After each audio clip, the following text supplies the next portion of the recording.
آیت نمبر 67 پارہ نمبر 25 سورہ زخرف۔ نحمدہ و نصلی علی رسولہ الکریم، اما بعد، اعوذ باللہ من الشیطان الرجیم، بسم اللہ الرحمن الرحیم۔ الاخلاء یومئذ بعضهم لبعض عدو الا المتقین، صدق اللہ العظیم۔ آج کے درس میں جو پہلی آیت مبارکہ ہے، اس میں اللہ تبارک و تعالیٰ ارشاد فرماتے ہیں کہ قیامت والے دن جو دنیا والوں کی آپس میں دوستیاں ہیں، تعلقات ہیں، وہ سارے کے سارے دشمنیوں میں بدل جائیں گے۔ وہ دوست دشمن بن جائیں گے آپس میں ایک دوسرے، سوائے ان لوگوں کے کہ جو متقی اور پرہیزگار اور ایمان والے ہیں، کہ ایمان والوں کی، متقی اور پرہیزگاروں کی دوستیاں، تعلقات وہاں بھی قائم رہیں گے، لیکن جو کفار، فساق، مجرمین ہیں، ان کی وہاں دوستیاں ختم ہو گئی۔ وجہ یہ ہے کہ کفار کی جو دوستی ہے اس کا دار و مدار آپس میں تعلق کر وہ فسق و فجور پر، اسلام دشمنی پر، اور مسلمانوں کو نقصان پہنچانے پر، اور پھر اسی طریقے سے لوگوں کو غلط راستے پہ لگانے کے لیے۔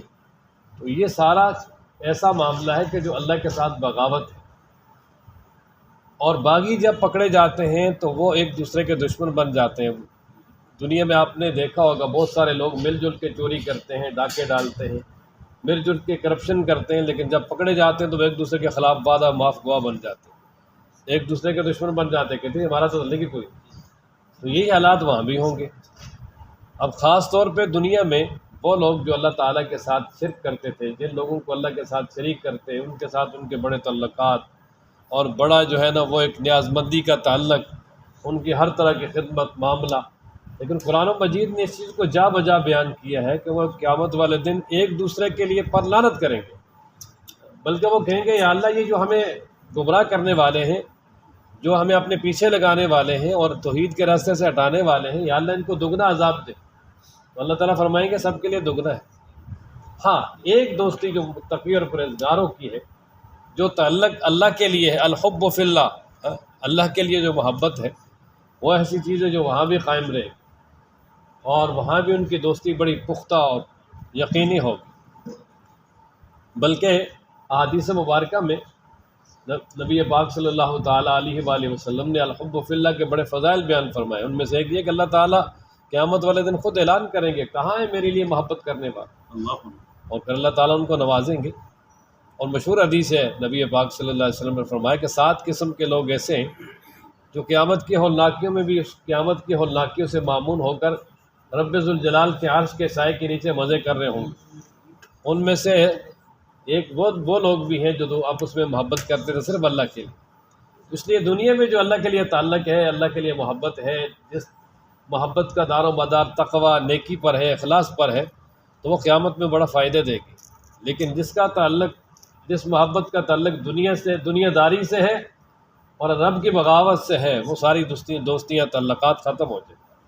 فرمایا الاخلاء، یہ خلیل کی جمع ہے اور جمع مکسر ہے۔ الاخلاء دوست، یومئذ اس دن، بعضهم ان میں سے بعض، لبعض بعض کے لیے، یعنی کچھ کے لیے، عدو دشمن ہو جائیں گے، الا المتقین سوائے پرہیزگاروں، وہ دشمن نہیں ہوں گے۔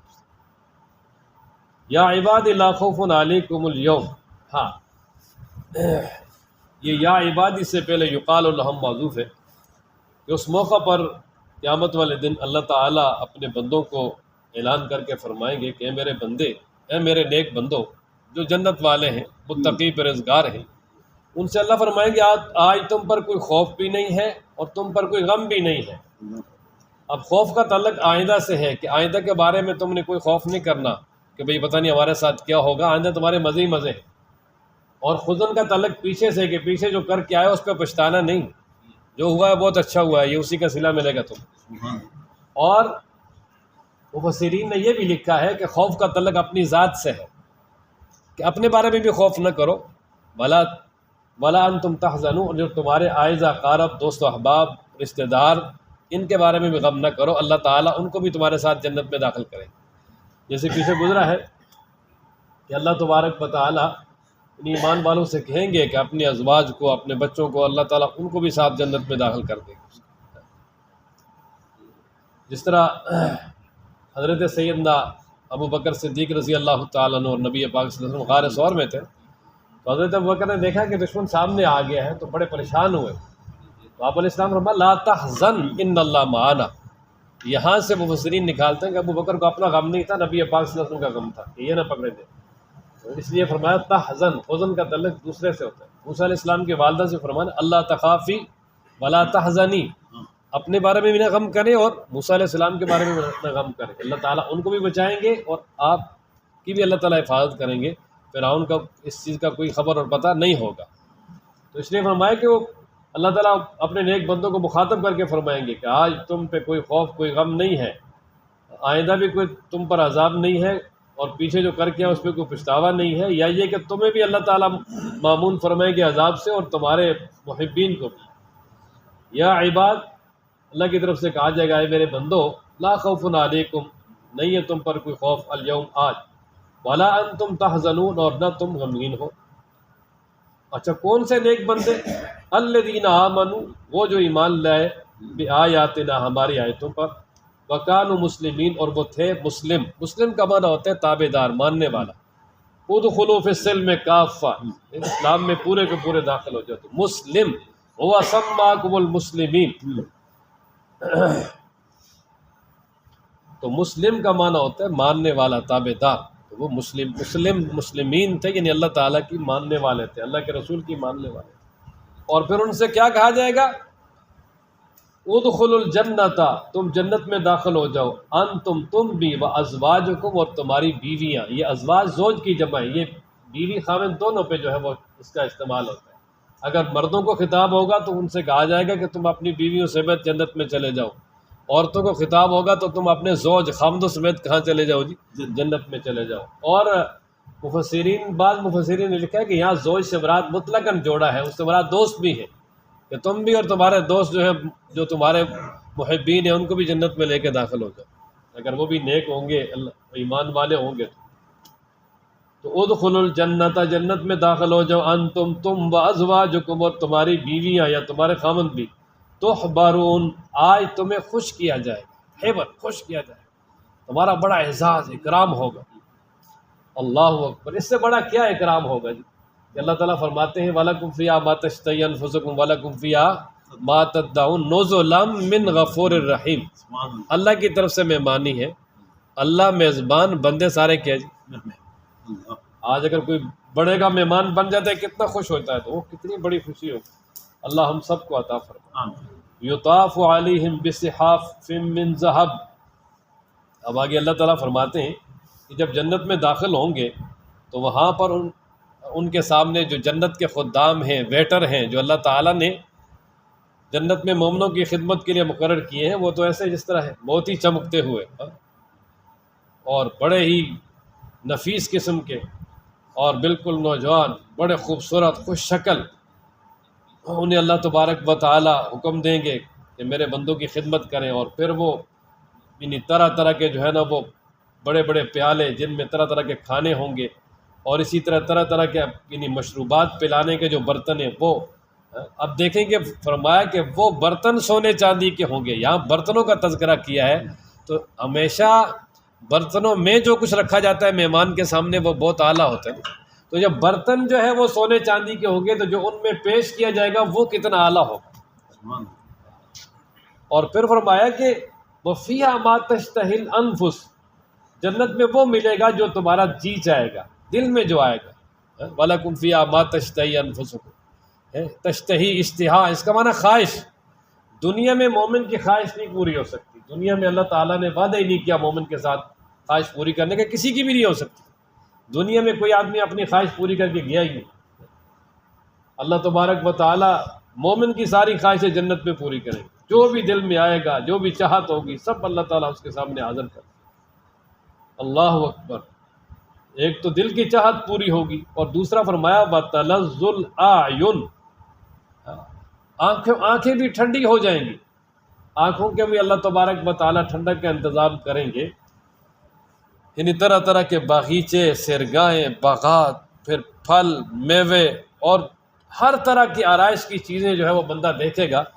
لیکن جو بندے کو سب سے زیادہ آنکھوں کی ٹھنڈک کے اعتبار سے سرور اور سکون ہوگا وہ رب ذوالجلال کے دیدار سے ہوگا۔ اللہ تعالیٰ ساری نعمتیں دے کر پوچھیں گے نا کچھ چاہیے اور، بندے کہیں گے نہیں، پھر خیر اللہ پھر پوچھیں گے، تو الاخر ہی اللہ تبارک و تعالیٰ پھر اپنا دیدار کروائیں گے، اور اللہ تعالیٰ کا جب مومن دیدار کریں گے نا تو جنت کی نعمتوں کی جو لذت ہے وہ بھی بھول جائیں گے۔ اللہ تعالیٰ قرآن و مجید میں ارشاد فرماتے ہیں نا وجوہ ہوئی یومئذ ناظرہ، بہت سارے چہرے قیامت والے دن تر و تازہ ہوں گے، روشن منور ہوں گے، الی ربہا ناظرہ، اپنے رب کو دیکھ رہے ہوں گے، اپنے رب کو کیا کر رہے ہوں گے؟ دیکھ۔ جناب نبی کریم صلی اللہ تعالیٰ علیہ وآلہ وسلم کے صحابہ نے عرض کیا اللہ کے محبوب وہاں تو اولین آخرین سب اکٹھے ہوں گے تو بھیڑ ہو جائے گی۔ آپ علیہ السلام نے مثال دے کے سمجھایا انکم سترون ربکم کما ترون ھذا القمر یا لیلۃ البدر، یہ جو چاند ہے 14ویں رات کی جب چاند ہو 14ویں رات کا جب چاند ہوتا ہے تو وہ بہت زیادہ چمکتا ہے اور وہ بالکل مکمل ہو جاتا ہے، تو 14ویں رات کا چاند ہر آدمی اپنے گھر سے اپنی جگہ سے بڑے آرام سے دیکھ سکتا ہے، کوئی بھیڑ وغیرہ نہیں ہوتی، کوئی کسی قسم کا ازدحام نہیں ہوتا۔ تو اسی طرح فرمایا جس طرح 14ویں رات کا چاند ہر آدمی بڑے ہی آرام کے ساتھ اپنی جگہ بیٹھے بیٹھے دیکھ سکتا ہے، اسی طرح جنت والے جہاں ہوں گے جس جگہ ہوں گے رب ذوالجلال کا دیدار بڑے آرام سے کر سکتے ہیں، وہاں کوئی ازدحام کوئی بھیڑ نہیں۔ انکم سترون ربکم کما ترون ھذا القمر، اس طرح یہ چاند سامنے ہے اس طرح فرمایا تم اپنے رب کو دیکھو گے۔ اللہ تعالیٰ ہم سب کو یہ دیدار نصیب فرمائے۔ تو وَتَلَذُّ الْأَعْيُنِ، آنکھوں کی ٹھنڈک، آنکھوں کی لذت، ایسا منظر ہوگا جس سے آنکھیں جو ہے وہ لذت اور محسوس کرے گی اور آنکھیں ٹھنڈی ہوں گی، اور اس میں سب سے بڑی چیز رب ذوالجلال کا دیدار ہے۔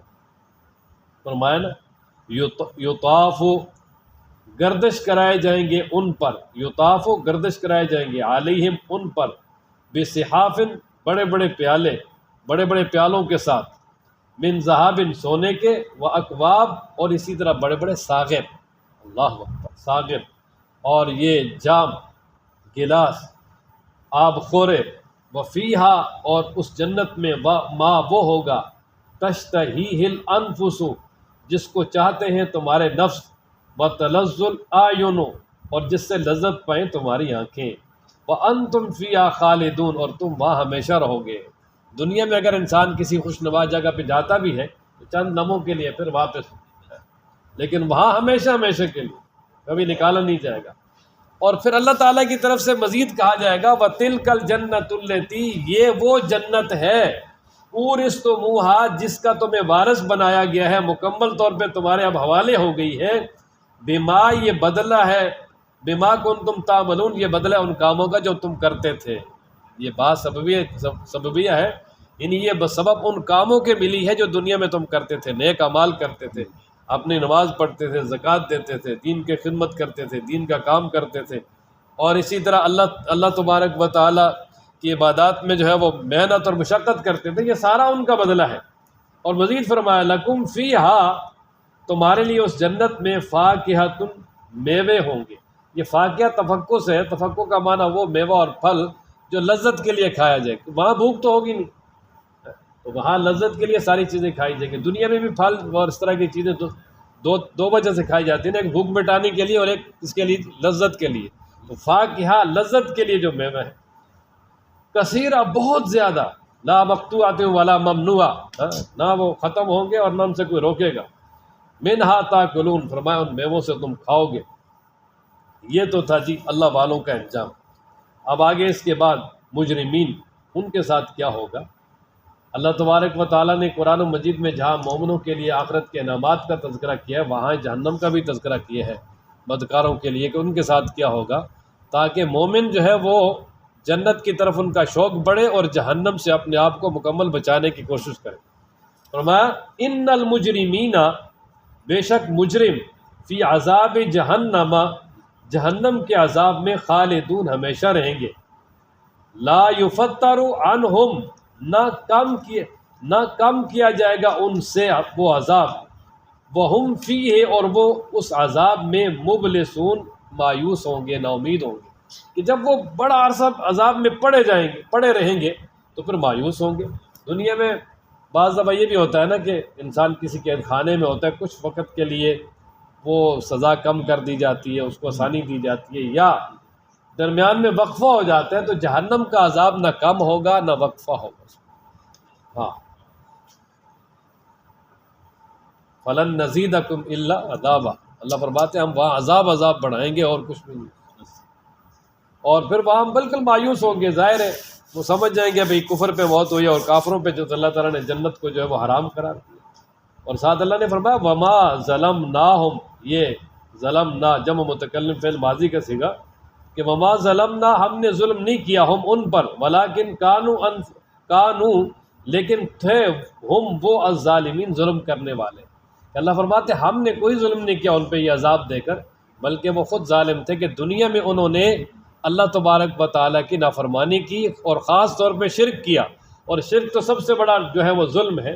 اس لیے فرمایا کہ وہ خود ظالم تھے، دنیا میں جو انہوں نے ظلم کیا ہے یہ اس کا بدلہ ہے۔ اور پھر جب جہنم میں پڑے رہیں گے تو پھر عذاب کی شدت ہوگی، تو جو جہنم کے اوپر فرشتے ہیں جو ان کا سربراہ ہے، جہنم کا داروغہ ہے، جن کا نام مالک ہے۔ قرآن مجید میں 6 فرشتوں کے نام صراحتاً آئے، جبریل، میکائیل، ہاروت، ماروت اور رعد جو بادلوں پہ متعین ہے، اور پھر یہ مالک، یہ جو جہنم کا داروغہ ہے، وہ جنت کے جو نگہبان ہیں، ان کا جو سردار ہے اس کا نام رضوان ہے، لیکن وہ حدیث میں قرآن مجید میں صرف یہ 6 فرشتوں کے نام ہیں۔ تو پھر وہ جو جہنم کے اوپر فرشتے مقرر ہیں، ان کے سردار جو ہیں یعنی مالک علیہ السلام، ان کو وہ مخاطب کر کے کہیں گے کہ بھئی اللہ تعالیٰ سے درخواست کریں کہ ہمیں اب موت دے دے، ہماری زندگی ختم کر دیں یہاں، بس ہم تھک گئے ہیں اس عذاب میں، بہت پریشان ہیں، نہ کم ہو رہا ہے نہ وقفہ ہو رہا ہے، تو اب یہی ہے کہ ہماری زندگی ختم کر دیں۔ تو موت کو تو خود موت آ جائے گی، پھر تو موت آئے گی نہیں، پھر تو ہمیشہ ہمیشہ کے لیے وہ جہنم میں رہیں گے۔ تو وہ مالک جواب دیں گے نہیں بھائی تم یہاں ہی رہو گے، اب تمہارا یہی ٹھکانہ ہے۔ اور پھر وہ مالک ان سے کہیں گے کہ ہم تمہارے پاس آئے تھے حق لے کر، یعنی اللہ تبارک و تعالیٰ نے تمہارے پاس رسولوں کو بھیجا تھا حق دے کر، اور تم میں سے اکثر جو ہے وہ حق کو ناپسند کرتے تھے اور حق کے خلاف بغاوت کرتے تھے، لہٰذا یہ سارا اسی کا انجام ہے، اور اب اس انجام سے دوچار ہو جاؤ، اور اب تمہیں اسی پہ صبر کرنا پڑے گا، یہاں ہی رہنا پڑے گا۔ وَنَادَوْا، اور وہ آواز دیں گے یعنی جہنم والے، یا مالک، اے مالک، لِيَقْضِ عَلَيْنَا رَبُّكَ، چاہیے کہ فیصلہ کر دے ہمارے اوپر تمہارا رب، یعنی ہماری زندگی ختم کر دے۔ اقضی فَقْضِ مَا أَنْتَ قَاضٍ، تو زندگی ختم کرنا، فَإِنَّمَا تَقْضِي هَذِهِ الْحَيَاةِ الدُّنْيَا، وہ کہا تھا نا وہ جادوگروں نے کہ تو دنیا کی زندگی ختم کرے گا نا، تو اس کا معنی قضا، جس طرح ہم کہتے ہیں نا قضاء الہی سے وفات پا گیا، اللہ کا فیصلہ، تو کہے گا جی اللہ فیصلہ کر دیں ہمارے بارے میں، یعنی ہمیں مار دیں۔ تو قال، وہ کہیں گے انکم ماکثون، بے شک تم یہاں ہی رہنے والے ہو ہمیشہ ہمیشہ، لقد جئناکم، تحقیق ہم لائے تھے تمہارے پاس، بالحق کے حق کو، یہ جئنا کا معنی آنا ہے لیکن باقی وجہ سے متعدی ہے، تحقیق ہم لائے ہیں تمہارے پاس حق، لائے تھے تمہارے پاس حق، ولیکن اکثرکم، لیکن تم میں سے اکثر للحق کے حق کو کارہون، ناپسند کرنے والے ہو، کہ دنیا میں ناپسند کرتے تھے حق کو، جس کی وجہ سے اللہ تعالیٰ نے اب تمہارے لیے جہنم کا فیصلہ کیا، اور یہی تمہارا ٹھکانہ ہے۔ اللہ تعالیٰ ہم سب کو قرآن پڑھنے، سمجھنے، عمل کرنے کی توفیق عطا فرمائے۔